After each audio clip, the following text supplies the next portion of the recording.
अरे तुम लोग जरा जल्दी जल्दी हाथ चलाओ। खेत की घास और खरपतवार अगर दोपहर तक नहीं निकली तो शाम तक इसमें बुआई कैसे हो पाएगी? मालिक, मालिक!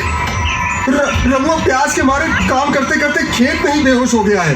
अच्छा, आज तो कोई पानी पिलाने वाला भी मेरे साथ नहीं है जो रमुआ के मुंह में पानी डाल देता। मालिक, मालिक, बगल में पक्का तालाब है, वहां से लोटा भरकर रमुआ को पिला दें तो उसकी जान बच जाएगी। खबरदार, अगर पक्के तालाब की तरफ पैर भी बढ़ाया। देखा नहीं, पिछले दिनों तुम्हारे मसीहा अंबेडकर ने महाड़ के चौदार तालाब में हजारों दलितों को लेकर पानी पिया था, और बाद में वहां के ब्राह्मणों और सवर्णों ने पूरे तालाब को गोबर और गौमूत्र से पवित्र किया था, और न जाने कितने दलितों की पिटाई भी की गई।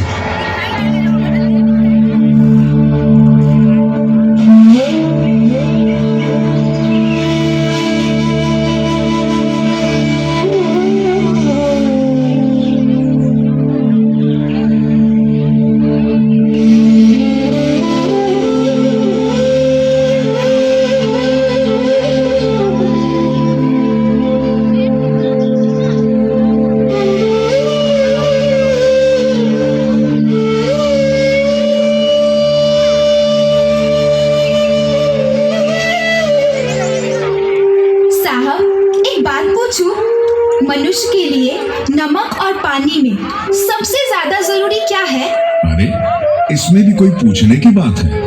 नमक के बिना कई सप्ताह, यहाँ तक महीनों जीवित रह सकते हैं, पर पानी के बिना कोई भी 3-4 दिन या कुछ लोग केवल 1 सप्ताह तक ही जीवित रह पाएंगे। पानी सभी मनुष्यों के साथ साथ सभी जीवधारियों, यहाँ तक कि पेड़ पौधों, वनस्पतियों के लिए भी बहुत जरूरी तत्व है। इसे अमृत भी कहा गया है। कुदरत ने इसीलिए सबके लिए इसे फ्री मुहैया किया है। तो साहब, जब पानी इतना ही जरूरी है तो गांधी जी ने नमक से पहले सार्वजनिक कुओं, तालाबों से पानी भरने और पीने का अधिकार दलितों को दिलाने के लिए सत्याग्रह क्यों नहीं किया?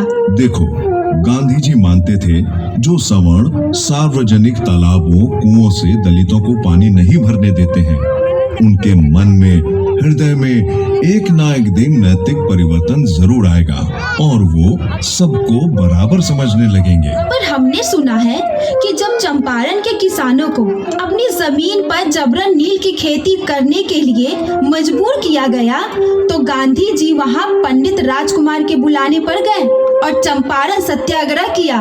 इसी तरह नमक उत्पादनकर्ताओं पर टैक्स बढ़ा तो गांधी जी ने डांडी मार्च किया, पर गांधी जी ने पानी जैसी बुनियादी जरूरत के लिए, जिसमें एक बहुत बड़ी आबादी को सवर्णों ने पानी पीने से रोक रखा था, उसके लिए क्यों कुछ नहीं किया? देखो, गांधी जी को बचपन से लेकर बड़े होने तक इस तरह के अपमान से कभी गुजरना नहीं पड़ा, इसलिए वो इस बुनियादी जरूरत को उतनी गहराई से नहीं समझ पाए। वो जिस समाज से आते थे वो समाज भी आराम से रह रहा था, इसलिए उसे भी इस तरह की कठिनाइयों और अपमानों का सामना कभी नहीं करना पड़ा। इसलिए चंपारण के राजकुमार जैसा कोई अन्य व्यक्ति भी गांधी जी को इस समस्या के निवारण के लिए आमंत्रित नहीं कर सका। इसका मतलब ये हुआ कि जिसके पैर न फटी बिवाई, सो क्या जाने पीर पराई। बिल्कुल सही बात है। इसलिए बाबा साहब अंबेडकर ने इस अपमान भरी समस्या के समाधान के लिए आत्मसम्मान पूर्वक कदम उठाया और हजारों दलितों के साथ महान सत्याग्रह करके चावदार तालाब का पानी एक साथ पिया तथा कीड़े मकोड़ों की तरह जीवन बिताते असहाय लोगों को इंसान का दर्जा दिलाया।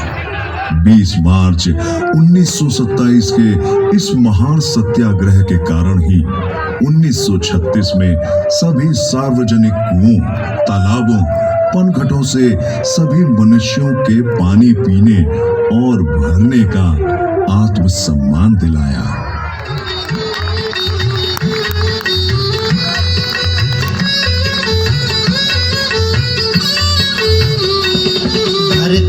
पे कोई सूरज,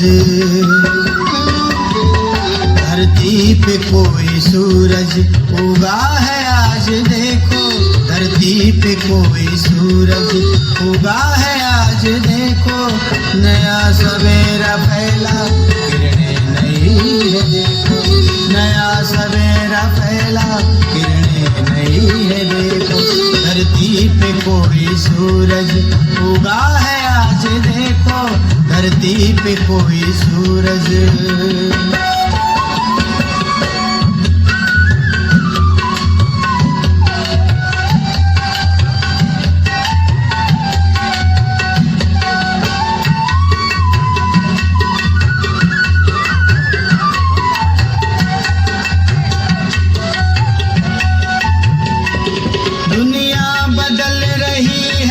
बदली हुई फिजाएं, बदली हुई हवाएं, बदली हुई घटाएं,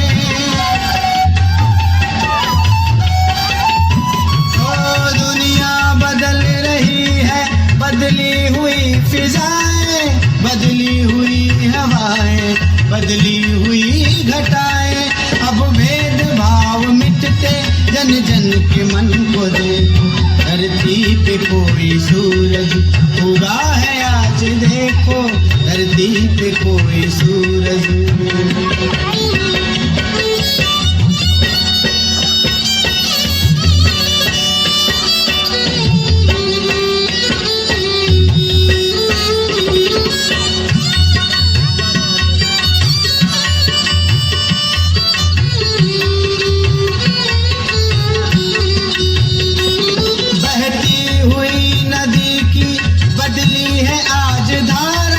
बदला हुआ है मंजर, बदला हुआ नजारा,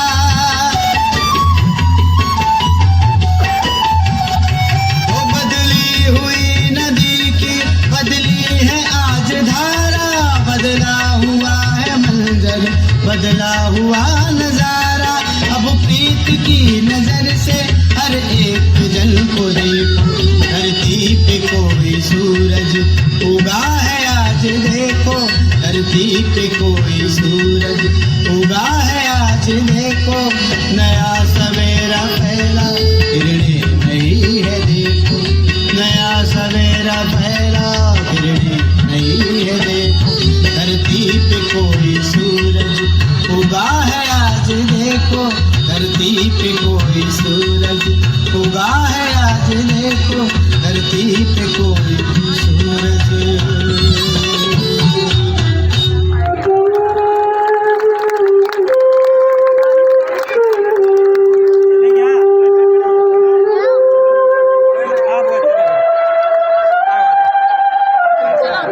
बाबा साहब ऐसा कैसे कर पाए? बाबा साहब जिस समाज से संबंधित थे, वो समाज व उसके करोड़ों लोग बराबरी की बात तो दूर है, जानवरों से भी बदतर जिंदगी जी रहे थे। बचपन में स्कूल में पानी पिलाने वाला नहीं आया तो डॉक्टर अंबेडकर पूरे दिन प्यासे रहे। यही नहीं, बैलगाड़ी वाले ने रात के अंधेरे में उन्हें रास्ते में ही उतार दिया। तुमको पता है, बाबा साहब 32 डिग्रियों और 9 भाषाओं के ज्ञाता थे, पर जब भारत आकर बड़ौदा स्टेट में सिविल सर्विस के बराबर नौकरी करने के बाद भी उन्हें किसी ने किराए पर कमरा नहीं दिया। और तो और ऑफिस के चपरासी भी फाइलों को दूर से फेंककर उनके पास रखकर चले जाते थे। इतना सब कुछ भोगने के बाद भी उन्होंने करोड़ों मनुष्यों के बारे में सोचा, उन्हें इंसान का दर्जा दिलाया। इसका मतलब बाबा साहब राजनीतिक आजादी से भी बड़ी आजादी सामाजिक स्वतंत्रता को मानते थे। इस सामाजिक आजादी को बाबा साहब बखूबी समझ गए थे, इसीलिए उन्होंने सामाजिक स्वतंत्रता की बात पहले रखी तथा कानूनी रूप से इसके प्राविधान भारतीय संविधान में स्थापित किए। गांधी जी केवल राजनीतिक स्वतंत्रता की लड़ाई लड़ते रहे, पर उन्हें ये बात पता नहीं चल पाई कि बिना सामाजिक स्वतंत्रता के राजनीतिक स्वतंत्रता अधूरी है। बिल्कुल ठीक समझा तुमने। कबीर ने बहुत पहले कहा है कि कबीरा कुआं एक है, पानी भरे अनेक, बर्तन में ही भेद है, पानी सब में एक। बाबा साहब 3 तरह की स्वतंत्रताओं की बात करते हैं। राजनीतिक स्वतंत्रता जो अमेरिका में आई, बाद में भारत में भी। आर्थिक स्वतंत्रता जो रूस जैसे कम्युनिस्ट देशों में आई और आंशिक रूप से भारत में भी। सामाजिक स्वतंत्रता जो कि भारत जैसे देश में अभी आना है। इसकी सारी व्यवस्थाएं बाबा साहब ने संविधान में स्थापित की हैं।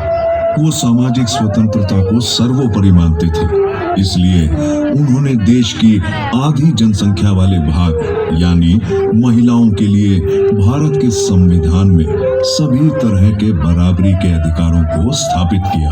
पर बाबा साहब ने महिलाओं के लिए क्या किया? उन्होंने तो अपनी पत्नी और बच्चों की भी परवाह नहीं की। यदि वो केवल अपनी पत्नी और बच्चों की परवाह करते तो फिर आज पूरे देश की महिलाओं को कुछ भी नहीं मिल पाता। उनके लिए तो पूरे देश की महिलाएं समान थी तथा सभी बच्चे उनके लिए एक जैसे ही थे। इसलिए उन्होंने महिलाओं और बच्चों की शिक्षा के अधिकार का प्रावधान किया।